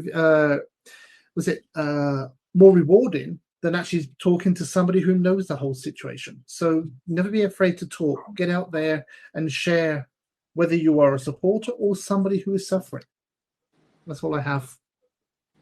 Thank you so much, Trevor. Hey, Rick, you just put up in the private chat a something that you would like people to read. Would you like to read that out to us? Yeah, I would. And you can bring that up sometime on your various issues. I mean, reading. And so, yeah, it comes from the Bible, James 5, verses 13 through 16. And again, I just appreciate everybody that has been on the podcast and has stuck this out for a minute and 32 seconds so far. And so I just appreciate everybody that was on here, and to be able to, for my wife and I to share the story about Brandy, and I'm hoping that it will resonate and help somebody who's struggling with whatever they're going through. So again, chapter 5, James chapter 5, 13 through 16. Is anyone among you suffering? Let him pray. Is anyone cheerful? Let him sing praises. Is anyone among you sick? Let him call for the elders of the church and let them pray over him, anointing him with oil in the name of the Lord. And the prayer that is offered in faith will restore the one who is sick, and the Lord will raise him up. And if he has committed sins, they will be forgiven him. Therefore, confess your sins to one another and pray for one another that you may be healed. The effectual, fervent prayer of a righteous man availeth much. So that's my prayer for everyone who is going through any struggles of any sort, because for those who understand this, any trials that we go through, any tribulations that we go through, is nothing more than to draw us closer to God. Thank you. Oh, that's amazing. And then Patrick just he just put it in words in the chat. Patrick, what you have another question, and then we're going to go through with the what have you learned today and cut it short. I just want to let everybody know, thank you very much for sticking with us. This show is run over our hour limit, but this is a story that needs to be said. So selfishly, we don't care. I just wanted to I know we talked a little bit about how you mentioned Jesus and stuff like that. How did your faith help you get through these things, both of you? Like, just quick, how did your faith help you get through these things? Because a lot of times, the process of how our faith works is sometimes lost. So when people are just like, how do you trust in through these times? Like, so that's my question. How exactly did your faith help you through this situation? I'll let Penny answer that. You know that if I talked about that would probably take another hour, but I will make it very short. I will tell you, my faith, if it had not been for my faith that I knew, and I could tell you all of the times God did miracles and kind of helped. I felt like he was the great physician that was in charge. And if I hadn't rested on that, at times I couldn't find her. But I'll have to tell you just a short story that happened after she died. It was a miracle because when she died, there was a couple that had a huge bed and breakfast place that wasn't being used. And my husband and I were able to stay there for 45 days while they were working on fixing up the house. Excuse me. When we went to that house, my mind was just nonstop working. And I remember thinking, how am I going to go to sleep tonight? And, God was always who I trusted. I knew it was bigger than me. I always turned it over to him. And my friend had just given me some talks of a lady from a women's retreat, 5 of them. They were on my computer, and I laid down. I tried to listen to music, and my mind just wouldn't stop. I mean, I was just round and around and round. And so I pulled open my computer a little bit, and I just touched one of those talks.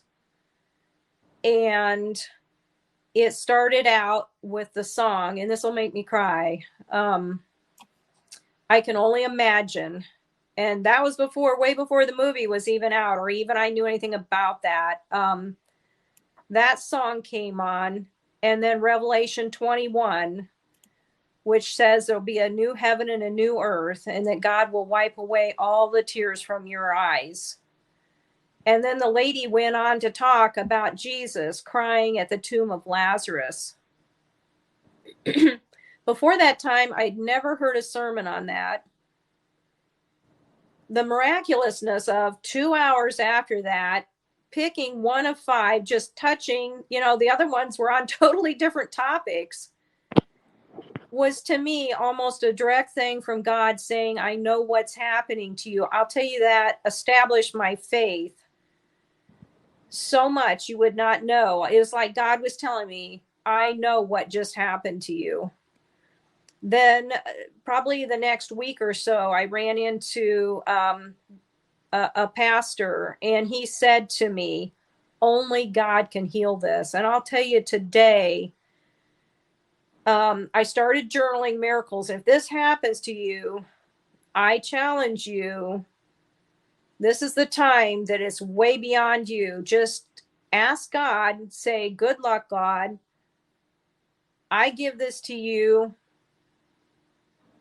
Fix it, because I can't. I knew I couldn't fix it. I mean, I knew. I've seen parents grieving 20 years later or still being out at the graveyard, continually. And I knew I couldn't fix it. I just knew I couldn't. I'd heard too many stories. And so I turned it over. I told God, this is yours. You're going to have to fix this. And I started journaling the miracles that happened every time I went to the house that I needed something, there was always a carpenter there or somebody working on something. The first night he went to work on duty, and I was the first time alone in the house, which that's a whole nother thing. We repainted, redecorated, so it didn't look like the same house. That helped immensely. But there came on a special with Greg Lowry and Jeremy Camp, and it was a special on how Christians grieve just like everybody else. Just because you're not a Christian, just because you're a Christian doesn't mean that you won't sorrow, because he lost his son at like age 33 or 34 in an accident, and Jeremy had lost his wife. And I just felt like God was there with me. Like, I know this is the first night you're going to be alone, and these people know what's going on with you. I mean, I think, excuse me, I believe God, if we'll listen. Now, I think God could do all that for people and they would miss it if they weren't paying attention to him. And I just felt like, I just really felt like God so many times. I mean, how miraculous is that? How could that happen? He walked out the door to get to work. I thought, well, I'll turn on the TV, and here it was. To me, how much more miraculous could that be? And it was really good, because I had questioned, should I be crying so much? I think being in the shower, I cried with the water. You're going to cry for the first year. And, letting them know that's normal, and it's like a roller coaster. You never know when you're going to get triggered with tears. I praise God, because I feel like he helped me walk through grief, which grief is hard work, but helped me to walk through it. So always answered my questions. If I had a question about God, if I said, sometimes I'd be mad. I'd be like, God, what was this about?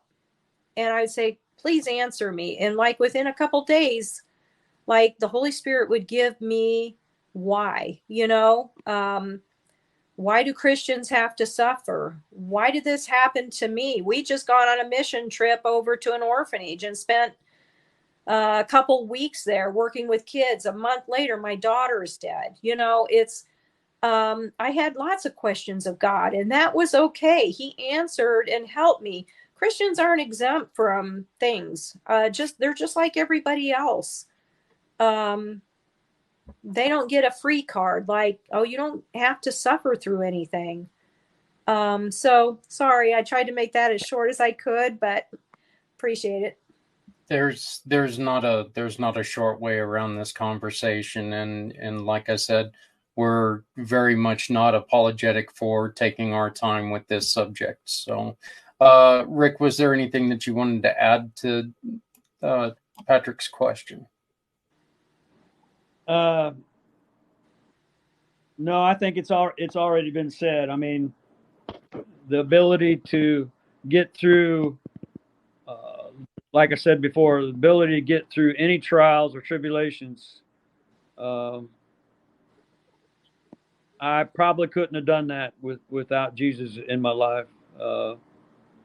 And in my own personal testimony, I mean, I should have been dead a long time ago, but only for the grace of God. And I'm going to hang my hat on that every time I turn around, and anytime I got to share that, I will do that. So again, just thank you for allowing us to come on here and share the story.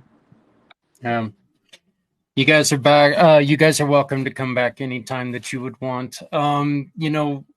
Rick and Penny, Aaron, I'm even going to throw you into this. You guys are amazingly strong, because you guys not only had to deal with that. Rick, we've talked a couple times about, you've had your own health issues and other stuff have gone on, and it's wonderful to see the family aspect of what you guys are doing is pulled together. And I all the credit in the world to you guys, keeping it together on such a tough situation. We've seen recently that these high stress situations are not conducive with longevity when it comes to a family. So, hey, Mr. Z, we're going to start with you. Brother, you and I were supposed to have a meeting today, but you know what?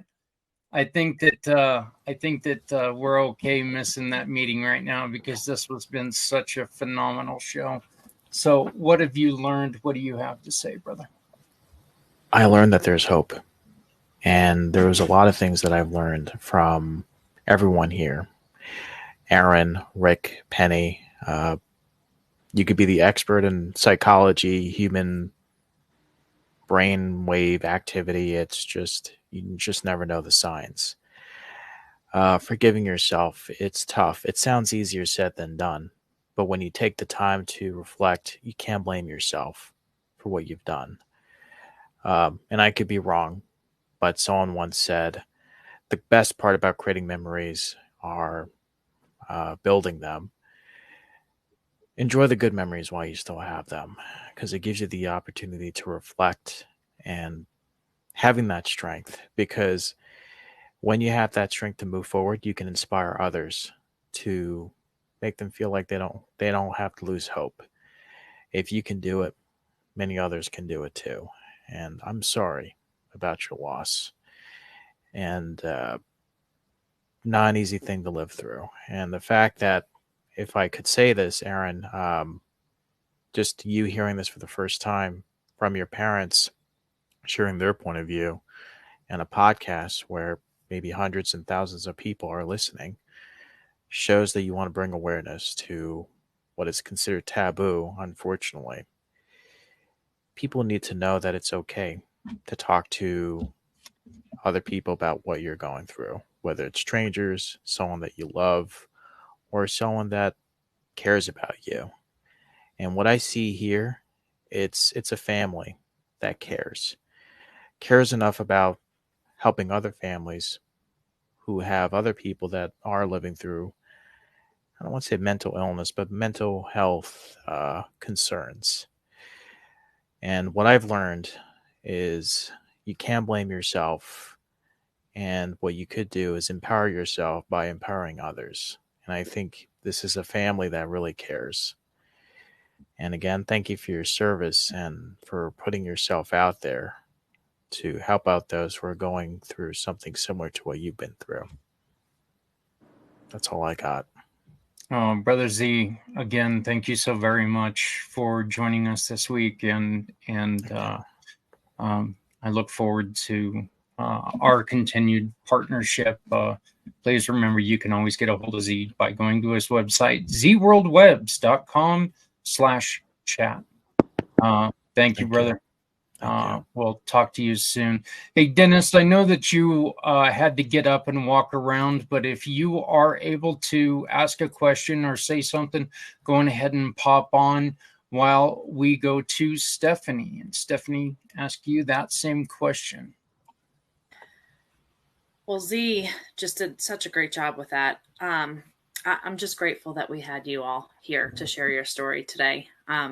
There are so many takeaways for me. I've had chills this entire time, but I just want to say thank you, because I really truly feel like this show is going to help somebody. So thank you all for being here.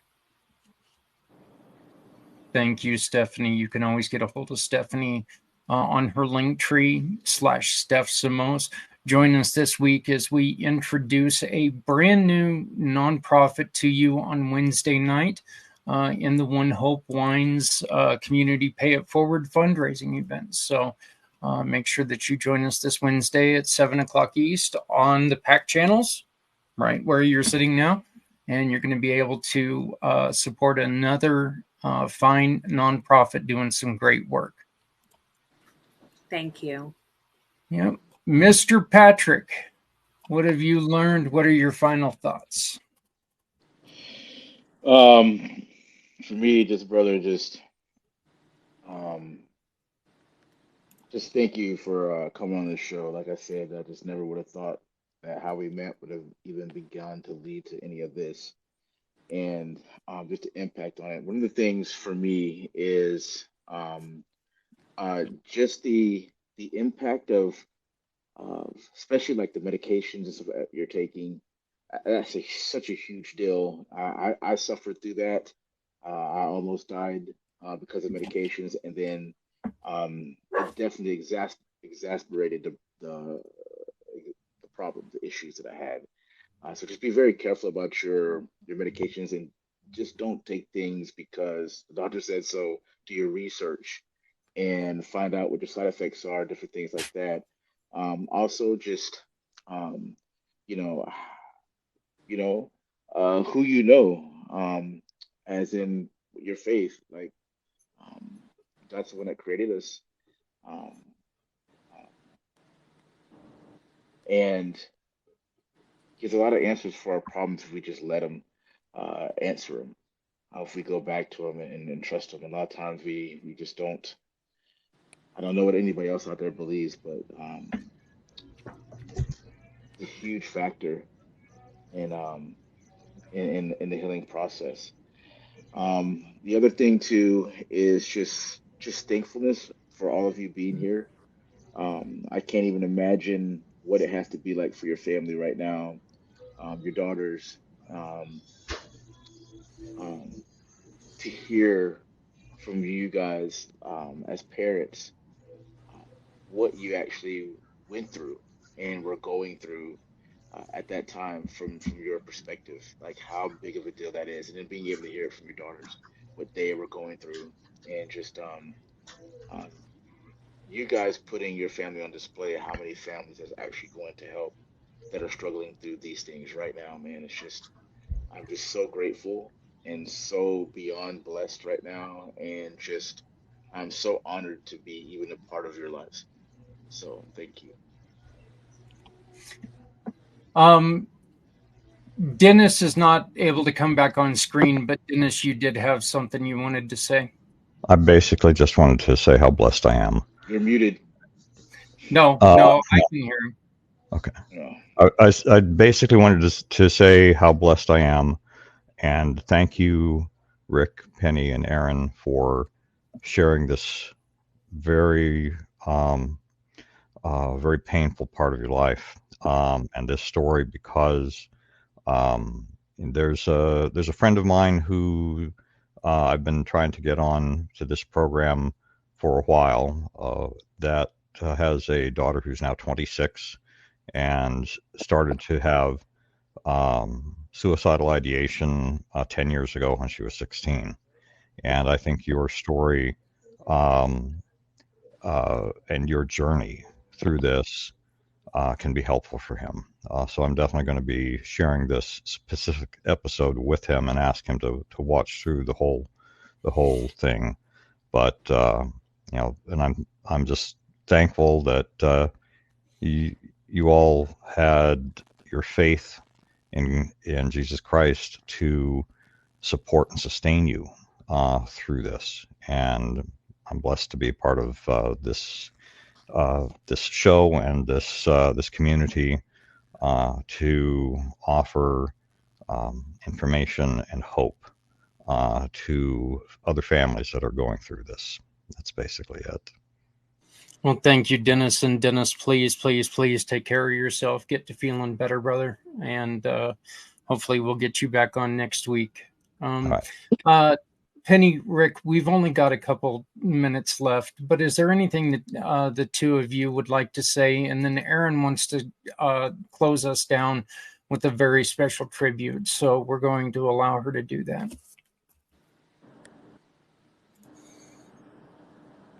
No, I think it's all been said, and hopefully it's my prayer that people who aren't on this podcast and it'll reach out to people who it'll resonate with and just help them, and so that's my prayer. Penny?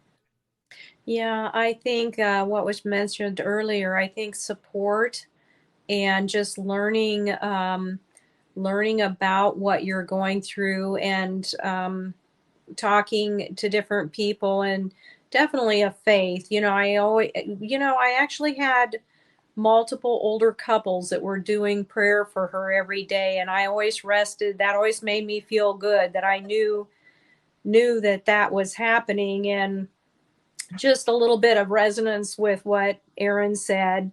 You know, our medical field is strained out, and it's not the doctors.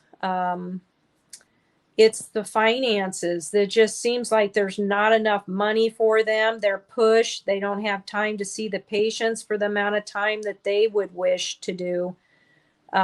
Just like everything right now in society is pushed and crunched. It's not what they choose. There's not the money there. There's not the money to put them in the hospital. There's not the money for the doctors to probably treat people the way that they would want to.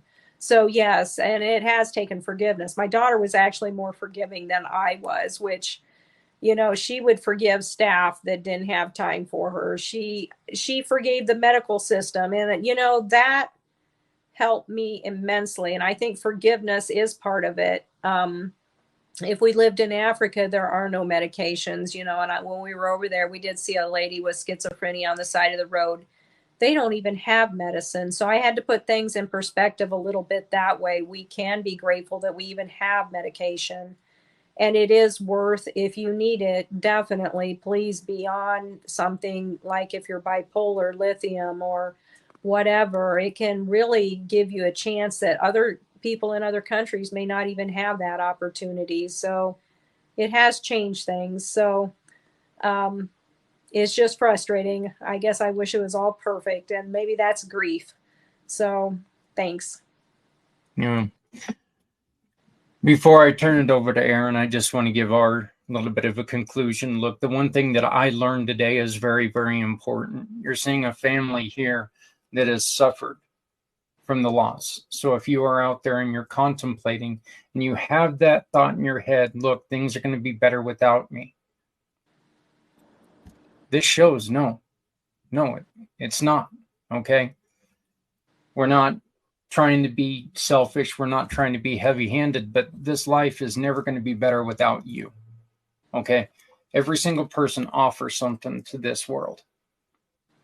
Make sure that you're here to show what you have to offer. I want to take a second to thank Trevor, who had to leave. I want to take a second to thank Dennis, who is still listening. He's still with us, but his back was giving him problems. I want to thank our family, Stephanie, Patrick, Mr. Z, Aaron. Thank you so very much. And our great guests, Penny and Rick, thank you so very much for what you guys have brought to this show. Thank you very much for what you brought to this life. And thank you guys for keeping the fight going. And please feel free to reach out. Aaron, it's up to you, sweetie. The closeout is yours. Please do what you need.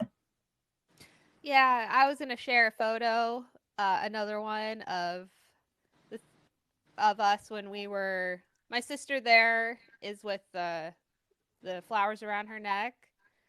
And my other sister, Kirsty's on my other side, and I'm there in the middle. And, you know, as we go throughout our days, you know, you see someone and they're looking happy. They look like everything's great. I just bring this to the awareness that there may be somebody who is suffering. And it might not be with schizophrenia. It can be with anything. It can be anything that's plaguing them.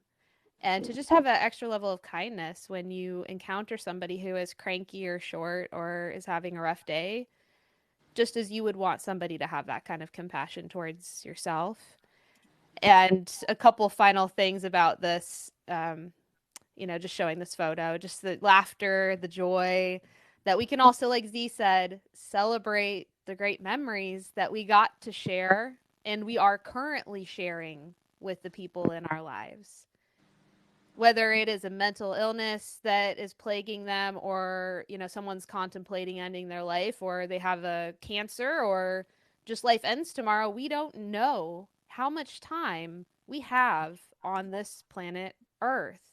And to really invest that time into each other and making those memories. I'm so grateful growing up that our family was so big that we could have our own essentially baseball team in the backyard and play sports together.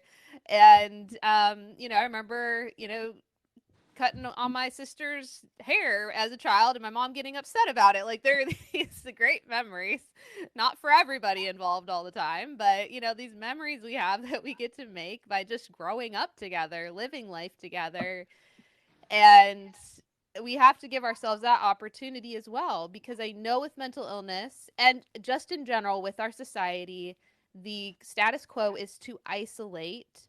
And so if there's anybody who is listening to this right now who you are isolating, or you are killing yourself slowly through food, through alcohol, through drugs, through the way that you are living, that you would just know that you are so loved by so many people and by your creator, and that would be a little bit of comfort. I know that doesn't take away everything. I know that doesn't, because I've been in dark places before. But that you would know that you are loved. At least just let that sink in. Let that sink in just a little bit today if you're listening to this. And let this picture just be a reminder that, if you're the person that's smiling, or you're walking down the sidewalk next to somebody else who's smiling, to not take for granted that that person is actually feeling happy that day, or that they're not things that they're dealing with in another part of their life. So be that person, be a friend, be the person who pays for the person behind you at Starbucks and surprises them. Do those random acts of kindness, because you never know. It could be a kind act that actually is a part of saving somebody's life. They could be having the worst day ever, and you don't even ever know maybe the impact you had just by listening to that still small voice that's like, go the extra mile in this moment right now. So I celebrate my sister's life. I celebrate the impact that she had on my life. And as Zach said, that it never helps to end your life for the people you're leaving behind. We want you here. We want to enjoy making more memories with you. And I appreciate my mom and dad for being here today and sharing their experience so that it can, foster hope. As Z said, like, wow, there's so much hope that's out there, and there is no magic pill to do that, but there are solutions out there. And as Rick said, cry out for help, ask for help, no matter who that might be to, or to God, there is somebody there to receive you. So thank you all so much. Thank you, Zach, for hosting this podcast.